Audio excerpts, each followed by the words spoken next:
let's get ready, let's get set, and let's go racing out of turn number 4. Green flag waves. We're racing at Port City.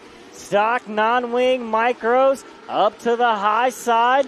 Going to have the preferred position. It's going to be car number 14A, Chris Andrews, leading lap number 1. Flood back to second. Slider through the middle of turns number 1 and 2. Moving up into a podium placement. Going to be car number 21 of Steven Snyder Jr. He may not be done. Looks low. Slider on. Flood for second. Yeah, Steven Snyder Jr. going to make quick work of trying to reach up here and grab something that he can't get a hold of. He has about a second advantage over the 21 of Steven Snyder Jr. Ahead of Frank Flood, McIntosh, Newell, Roberts, Nunley, Woods, Reese, Roselli. Your top 10 laps ticking away. Yeah, Frank Flood now starting to kind of bang the cushion here into turn number 3, trying to do the diamond line a little bit as Steven Snyder kind of committed to the bottom there. He's going to lose his spot as now we start to work in the lap traffic, is relying right ahead. But these two guys right here, second and third, Frank Flood and Steven Snyder Jr. have caught the leader down into turn number 1. Bearing down on the lead, and for the lead out of turn number 2, Flood looks to the low side. Andrews going to take it top shelf, has a little bit of a bobble. Here comes Flood. Side by side at the line, 0.02 of a second as Flood slides into the lead. Andrews crosses him back over, wheel to wheel as they come out of turn number 4. Give it to Flood. Yeah, tearing down the cushion is what Frank Flood's going to do there through turns 3 and 4.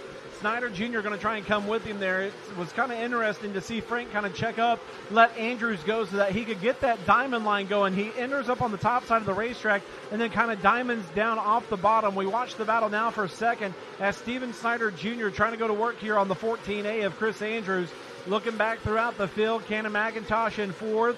Jeffrey Newell now moves into that 4th spot as Cannon McIntosh going to round out the top 5. This battle for second is pretty good, though. Meanwhile, back up front with our leader, Frank Flood, starting to spread it out a little bit. Andrews protecting the second spot as Steven Snyder Jr. right there in hot pursuit. Jeffrey Newell, Cole Roberts now up to a top 5 as McIntosh back to 6. Nunley, Brant Woods, Brecken Reese, Colin Hutchinson all the way up into the top 10 in that car number 83H. Looking at 20 laps down, this time by with our leader, the 81 of Frank Flood. We're back here throwing sliders at each other through lap traffic, and that's where things are going to get kind of hairy, as you got to time it just right as these lap cars are still vying for points. Because overall event points is how you're going to line up come Saturday. You may not lock into the A main, but you definitely don't want to be buried in an F or an E main. You want to try and be somewhere at least at minimal, a D or a C to try and improve your options of making that 67 lap A feature come Saturday night. These two doing battle for the second spot is pretty salty, pretty good right now, and I'm just sitting back, relaxing and enjoying the show. Laps definitely ticking away. Coming up on 5 to go this time by. The 81 of Frank Flood has separated from the rest of the field last time by. 2.8 the separation this time by. 3.1 as Steven Snyder Jr. going to move up to second. Andrews to third.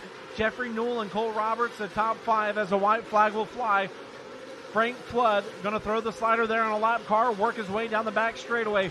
For the final time through 3 and 4, the checkered flag will fly. That's Frank Flood getting night 1 win here of the KKM Giveback Classic.